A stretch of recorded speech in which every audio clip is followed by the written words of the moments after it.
ni de lo que está aquí, ni de lo que está debajo.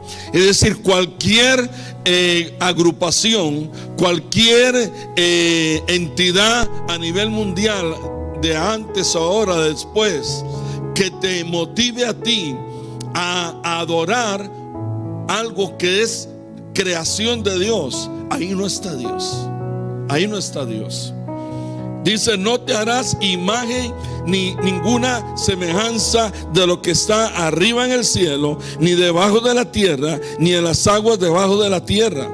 Dice: no te inclinarás a ellas. Ahí está hablando de adoración. Pero dice también: ni las honrarás. Porque yo soy Jehová tu Dios, fuerte, celoso, que visito la maldad de los padres sobre los hijos hasta la tercera y cuarta generación de los que me aborrecen. Entonces, ¿qué es lo que Dios dice? No tenemos que adorar, no tenemos que honrar antes que a Dios. Y si usted va luego al libro de Primera de Samuel, en el capítulo número 2, Primera de Samuel, capítulo número 2, cuando está el Señor hablando del pecado, de todo lo que ha sido Elí y sus hijos y en sí el pueblo de Israel, dice en el verso 30 de Primera de Samuel, capítulo 2: por tanto, Jehová, el Dios de Israel, dice: yo había dicho que tu casa y mi casa de tu padre andarían delante de ti perpetuamente. Mas ahora ha dicho Jehová: nunca yo tal haga, porque yo honraré ¿a qué? A los que me honran, y a los que me desprecian serán tenidos en poco. Dios había dispuesto que Elí y sus hijos pudiesen perpetuamente ser sacerdotes en lo que es el pueblo de Israel. Pero por causa de que ellos no honraron a Dios, entonces Dios cambió, por decirlo así, el diseño, el plan que tenía. ¿Por qué? Porque la honra te abre el cielo, o la honra te lo cierra. Ahora vamos al libro de Proverbios, capítulo número 3. Y una de las cosas entonces que tenemos que tener también muy presentes es que cuando hablamos de honra, estamos hablando de obediencia. Es decir, quien honra, obedece. Cuando hablamos de bendición, de esa bendición de Dios sobre nosotros, la bendición de Dios está o es como resultado de nuestra obediencia y de nuestra honra a Dios. Aquellos dos que fueron puestos en el huerto del Edén fueron bendecidos por el Señor. Pero cuando ellos desobedecen, entonces ellos se salen de la cobertura del Señor, y por lo tanto aquella bendición se disipa, se va. ¿Por qué? Porque la bendición está cuando usted camina bajo la voluntad del Señor, cuando usted camina honrando a Dios. Por eso la situación que en el mundo acontece, ¿por qué hay tanta situación en el mundo? Terremotos, epidemias, porque hay muerte, porque hay sequías, hambre, pobreza. No porque Dios lo quiera, porque Dios bendijo a su creación.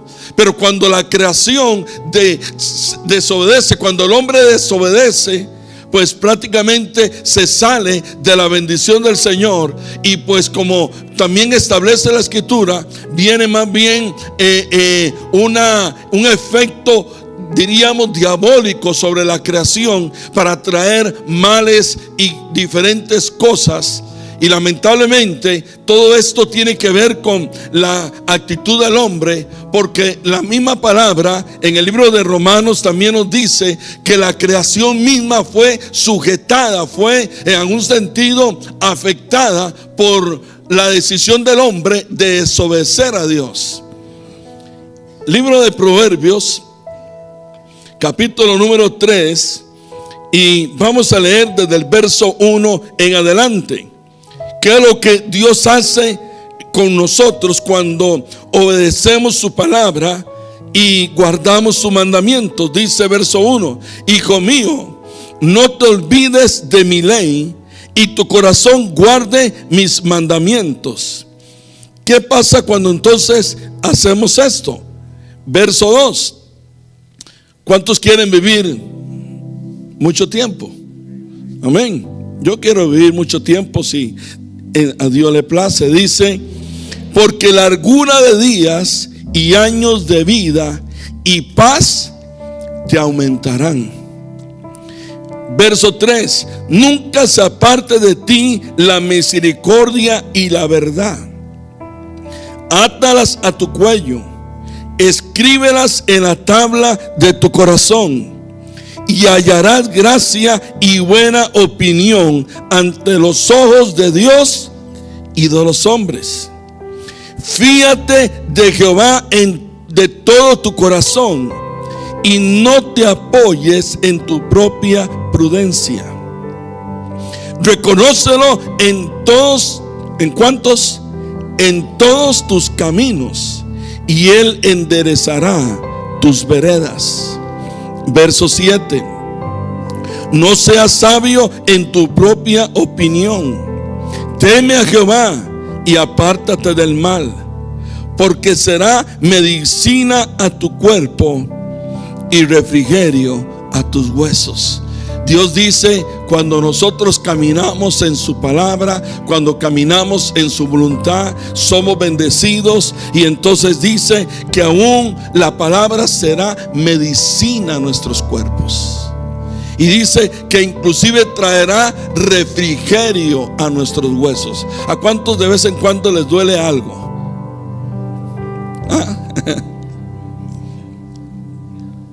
La espalda, las articulaciones, los nudillos, ¿verdad? Los hombros. Pues Dios dice: yo voy a traer refrigerio a tus huesos. ¿Cuántos lo reciben? Yo lo recibo. Refrigerio a mis huesos, producto de obedecer la palabra, porque la palabra es medicina. Pero usted se lo tiene que creer, hermano. ¿Cuántos se lo creen? Usted tiene que creerse de que cuando usted comienza a leer la palabra, por eso les motivamos siempre a que usted lea la palabra y lo haga en voz alta y medite. Cuando usted está leyendo la palabra, esa palabra trae medicina y funciona mejor que, ¿cómo que se llaman pastillas para el dolor? Tylenol o ¿cuál? Advil. Bueno, ahí usted, y algunas son más fuertes, algunas hasta adormecen. Y entonces echamos mano a la medicina natural y del hombre, cuando el hombre no tiene el poder para sanar. El que tiene el poder para sanar es Dios y su palabra. Coma palabra, hermano. Lea la palabra y usted se dará cuenta cómo la palabra comienza a ministrar, porque ella dice: mi palabra es medicina a vuestros huesos. Cuando hay malestares, cuando hay problemas de diferente índole, comience allí a leer la palabra del Señor, a ministrar la palabra. En estos días que tuvimos que hacer una reparación allí en uno de los apartamentos de la iglesia, entonces fui y tuve que comprar una madera y ¿cómo se llama? Y algunas cosas, y pues me lo cargué dentro de la tienda, y luego también lo tuve que cargar en la camioneta y luego descargarlo también. Y entonces pues para la noche estaba, ¿cómo cree usted? Un poco ¿qué? Adolorido. Y entonces, ¿qué cree usted que hice? ¿Me tomé una qué? No, hermano. No. ¿Me tomé una qué? Tampoco. Ninguna de esas. Me puse a leer. la palabra del Señor, como leí y estudié como unas 2 o 3 horas la palabra del Señor en la noche, como hasta las 12 de la noche. ¿Y qué cree usted que pasó? Se me quitó, hermano. Se me quitó la molestia. Ahora, usted sabe que yo acabo de cumplir ¿qué? Pero Dios sana y restaura. ¿Qué es lo que dice la Escritura? Que los mayores tendrán nuevas fuerzas como las del búfalo. Cuando yo hago ese tipo de cosas, hermano, me siento como de 20. ¿Qué le parece? Y así me siento. Y entonces la cuestión es que uno tiene que echar mano a las declaraciones, a las promesas de Dios en su palabra. Y no tiene que acudir primeramente a las cosas que el hombre tiene. Claro, el hombre ha creado cosas o ha hecho cosas, más que creado, ha hecho cosas producto de la sabiduría que Dios por su gracia le da a la humanidad. Pero nosotros tenemos la llave principal para que Dios sane y restaure y provea, y es obedecer y estar apegados a la palabra del Señor. Luego, hace algunas semanas, escuchaba a una persona de otro país, y esa persona estaba cumpliendo un poco más de 112 años. Y entonces alguien le preguntó: ¿qué usted hace? Bueno, habló de cosas naturales que come, porque definitivamente ahí hay una diferencia también. No es lo mismo vivir aquí en Estados Unidos o bien en el campo que vivir allá en el campo de nosotros, cuando la comida se come casi que sacada de la tierra. Pero esta mujer decía: yo todos los días le oro a Dios y leo la palabra de Dios. Ahora usted tiene aplicaciones. Yo tengo una aplicación ahí en el celular que usted puede leerla, o si no, le pone clic y entonces una voz te va diciendo la palabra. Es decir, si usted tiene hasta problemas de vista o va manejando, puede ir escuchando la palabra. En otras palabras, ahora no tenemos excusa.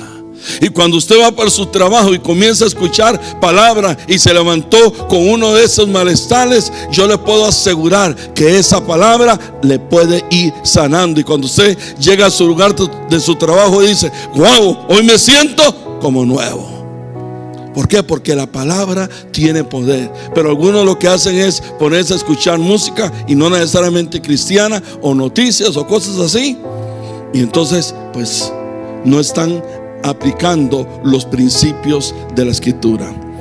Luego dice en el verso número 9: honra a Jehová con tus bienes. Cuando utiliza la palabra honrar, está hablando de poner a Dios de primero, como hemos estado enseñando. Por ejemplo, en la Escritura nos enseña, por ejemplo, que hay que poner a Dios de primero con respecto, por ejemplo, a los hijos. Dios establece que el primogénito debe ser consagrado a Dios. Luego también Dios habla de que hay que ponerlo a Él primero en la agricultura, y por eso le decía a todos aquellos, su pueblo le decía: en las primicias de lo que ustedes siembren, los primeros frutos me los tienen que traer a mí.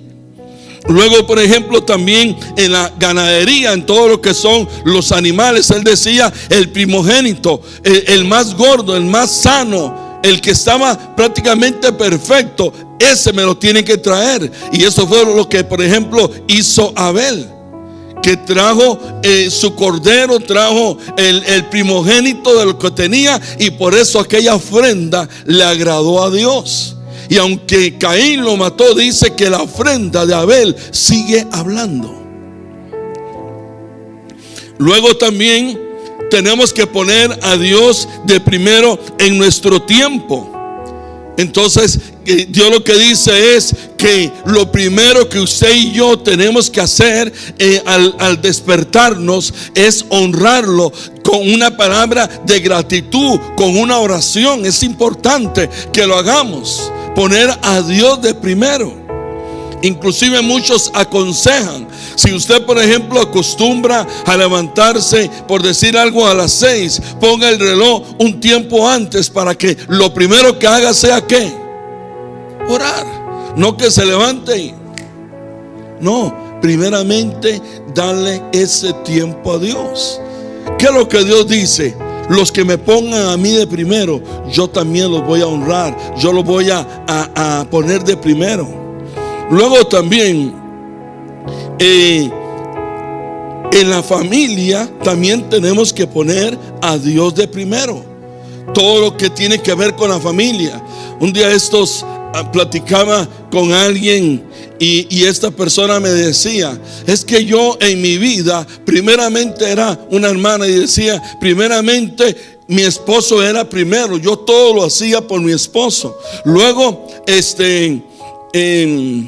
vienen y nacen los muchachos o los niños y entonces pongo también a ellos de primero. El asunto fue que aquel que era el primero pasó a ser ¿qué? El segundo o tercero. ¿Y qué creen que pasó? Pues ya ella me dice, ya este hombre que para mí era primero ya no está en casa. Entonces, ¿cuál fue el error de ella? Que puso a su esposo de primero, luego puso a sus hijos, cuando el primero tiene que ser ¿quién? Dios. Entonces, en la familia Dios tiene que ser primero. Y ahí es cuando usted a la hora de tomar decisiones diarias, usted comienza a entender esto. Y cuando se levantan diferentes situaciones en la vida, personas que te dicen, mira, mejor vayámonos a pasear, o hagamos esto, hagamos lo otro, y no vayamos a la iglesia, o primeramente compremos esto y lo otro, como decía nuestra hermana ahora, y luego le damos al Señor. Entonces aquella persona que quiere aplicar principios de Dios dice, un momento, para mí Dios es primero. Y eso se tiene que establecer en la vida de cada uno de nosotros. Luego también, si usted va al libro de Mateo, capítulo 22, Mateo 22, busque ahí conmigo, verso 36 de Mateo 22. Ahí, verso 36 de Mateo 22, dice, maestro, ¿cuál es el gran mandamiento en la ley? Jesús le dijo, amarás al Señor tu Dios con toda tu mente, con toda tu alma y con todo tu corazón, con toda tu alma y con toda tu mente. Ese es el primero y grande mandamiento. ¿Cuál es el primer mandamiento? Amar a Dios, honrar a Dios. Pero lo dice en el verso 39. Ese es el primero y gran mandamiento. Y el segundo es semejante: amarás a tu prójimo como a ti mismo. Y al final entonces dice, de estos dos mandamientos depende toda la ley y los profetas. Ahí hay un orden: primero Dios, luego el prójimo y luego nosotros. Y en el mismo libro de Mateo, capítulo 6 y verso 33, está el Señor hablando de la oración, está hablando del ayuno, está hablando de que somos sal de la tierra, que somos luz. Está hablando también de que no nos hagamos tesoros en la tierra, sino en el cielo. Que no debemos de servir a dos señores, ni tenemos que servir a Dios y a las riquezas. Luego que no tenemos que afanarnos, dice que no nos afanemos por el dormir, por el techo, por la comida, porque Dios nos va a cuidar, así como cuida las aves, la hierba y todo esto. Pero en el verso 33 dice, mas buscad primeramente el reino de Dios y su justicia, y todas esas cosas os serán añadidas. ¿Qué es lo que Dios dice? Ponme a mí de primero, pon mi reino de primero, y lo que tú necesites yo te lo voy a añadir. Ahora, recuerde algo: utiliza la palabra añadir, porque es como dándonos a entender: Dios, ya yo te he dado cosas, pero si tú me pones de primero, yo te añado otras. ¿Me doy a entender? Eso es parte de lo que Dios realmente quiere para nosotros. Entonces, lo que habla el libro de Proverbios, regrese a Proverbios, capítulo número 3 que leímos, Proverbios 3 y verso 9, cuando dice: honra a Jehová con tus bienes y con la primicia de todos tus graneros, de todos tus frutos. Entonces lo que Dios está diciendo es: si tú haces esto, si tú me honras con tus bienes, con tu dinero, con lo que tú tienes, con las primicias de lo primero que tú recibes, sea una hora de trabajo, sea un día de trabajo, sea un mes de trabajo, una quincena. Aquí, como decía la hermana, no estamos hablando de cantidades, estamos hablando de principios que se entienden y se aplican. Y cada uno de ustedes verá, dice: si nosotros honramos, verso 10, ¿qué es lo que Dios va a hacer? Y serán llenos tus graneros con abundancia. Los graneros, hermano, en aquella época eran como bodegas donde se metía el grano. Entonces, ¿cómo iban a estar esas bodegas? Haga así, llenas. Leímos la semana anterior, creo, el pasaje de aquel rey allá en Crónicas, que habla de que cuando él motivó al pueblo a traer las primicias, aquellos trajeron las primicias y luego trajeron sus diezmos, y dice que entonces se levantaron montones de granos, al punto que aquel rey llegó y dijo: ¿qué es esto? Y entonces le dijeron los que le servían: bueno, rey, es que cuando tú pediste que trajeran, durante 5 o 6 meses han estado trayendo los granos, todo lo que han recolectado, y tenemos montones. Diga conmigo: montones. Y entonces dice que el rey mandó a hacer graneros, precisamente bodegas, para guardar todo aquel grano, todo aquel fruto que había traído el pueblo. Piense usted que su granero es su bolsa, su cartera, su cuenta bancaria, lo que sea. Ahora usted dice: bueno, ¿y cómo Dios lo va a hacer? Bueno, Dios lo puede hacer. Yo sé y he visto cómo Dios multiplica. Recuerde lo que pasó aquella vez cuando el Señor le trajeron unos cuantos peces y panes, porque toda la gente estaba, ¿cómo estaba la gente? Muerta de hambre. Y así les digo: chao, chao, váyase muertos de hambre. ¿Qué fue lo que el Señor hizo? Tomó aquellos peces y aquellos panes, los bendijo y luego se multiplicaron. Cuando Dios bendice, las cosas se multiplican. Así es como el asunto funciona, hermano. Cuando usted, por ejemplo, puede inclusive tomar su cheque o tomar su dinero efectivo y decirle: Señor, bendice este dinero, el cual primeramente he dedicado una parte a ti para mostrarte que te honro y que quiero obedecer tu palabra y que quiero caminar por tus principios. Y usted comienza a utilizar ese dinero en las cosas que usted tiene que hacer. Le aseguro de que usted va a ver milagros de multiplicación allí. Y le aseguro de que inclusive Dios puede hacer tantas cosas. Puede ser que a usted le perdonen algo que tenía que pagar, o que bien simplemente le llegue un dinero que usted no esperaba que viniera, o tantas cosas. Pero Dios lo puede hacer, porque Dios quiere bendecirnos, pero tenemos que caminar bajo sus principios. Y esto tiene que ser algo que nosotros hagamos todos los días. Entonces, el efecto de traer las primicias al Señor tiene que ver con que Dios va a llenar lo que nosotros tengamos para guardar lo que recibimos, y no nos va a dar poquito, nos va a dar ¿en qué? en abundancia.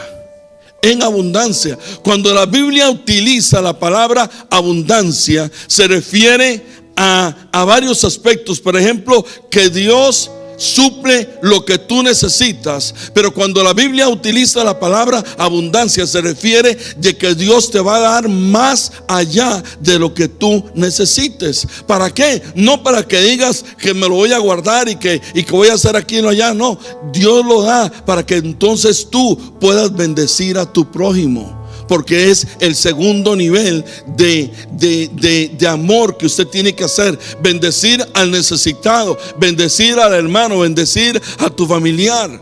Que tú puedas sembrar, dar a otros. Luego dice el mismo, y esto, hermanos, es como un código de reino. Es algo que como cuando usted... ¿cuántos tienen un celular acá? ¿Verdad? Como cuando usted le pone una contraseña al celular, ¿verdad? Y entonces usted le pone ahí la contraseña, qué sé yo, 40, 60. ¿Y qué pasa con el celular? Se le abre. Entonces el que no tiene el código, ¿qué cree usted que pasa? No se le abre, salvo que sea un hackeo, ¿verdad? Y entonces es un código. Cuando usted utiliza el dar al Señor, sea su diezmo, su ofrenda, su primicia, una siembra, usted lo que está haciendo es aplicando un código, una contraseña, para que se abra las bendiciones del cielo a su favor. Ese es el concepto, hermanos.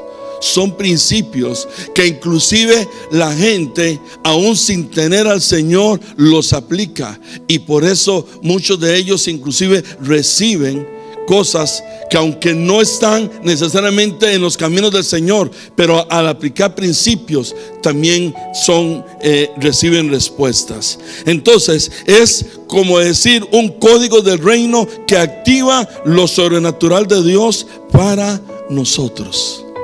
Lo del cielo, lo que usted y yo no podemos hacer, lo que nosotros no podemos producir, Dios lo produce, producto de aquello que recibimos en el nombre del Señor.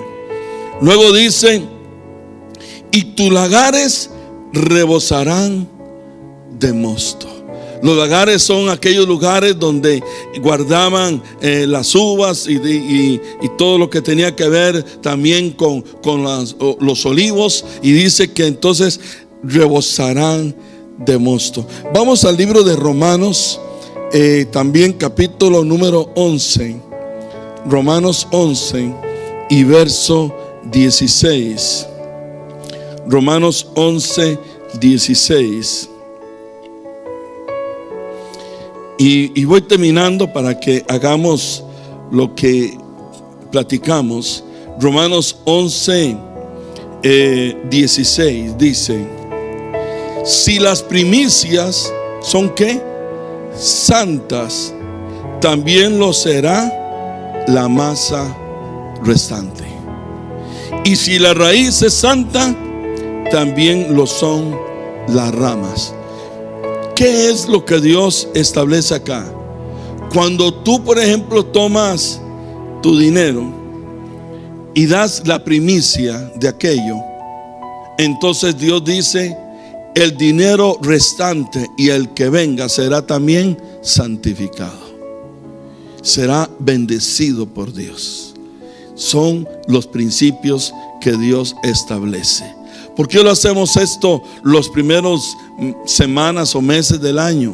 Porque es simbólicamente un aspecto que estamos nosotros con nuestra acción diciendo: bueno, creemos que si le damos al Señor las primicias de lo primero que hemos recibido en el año, entonces todo el año aquella masa, ¿me entienden?, será bendecida. Y es lo que ¿y qué es lo que se cumple en medio de todo esto?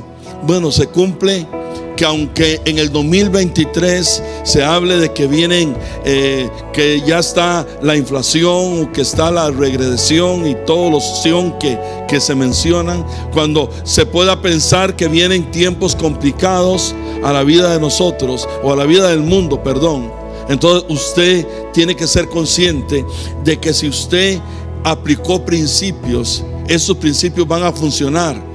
Y yo le puedo asegurar que al final del 2023 y más para allá, usted va a ver lo sobrenatural de Dios actuando en usted, a pesar de lo que pueda estar aconteciendo alrededor. ¿Por qué? Porque las bendiciones de Dios y las dádivas de Dios para con nosotros, el poder de Dios, el accionar de Dios, no está sujeto a lo que alrededor pasa, sino está sujeto a que sus hijos apliquen principios. Esa es la cosa, hermanos. Por eso, cuando vienen con cosas complicadas, usted se aferra a los principios, y es cuando usted dice: aunque el trabajo falte, Dios suplirá mis necesidades. Aunque esto esté pasando, Dios me va a sacar adelante, porque yo estoy bajo su abrigo, estoy bajo su sombra, y aquello que está alrededor no me va a dañar. Y alguien le podría decir a usted: ¿por qué? Porque yo vivo por principios, porque yo estoy aplicando códigos de reino, porque yo soy un sembrador, yo estoy diezmando, estoy dando mis primicias, y entonces estoy asegurando que la masa restante sea bendecida. Ese es el principio, en el nombre del Señor. Oramos, hermanos. Incline su rostro en esta hora.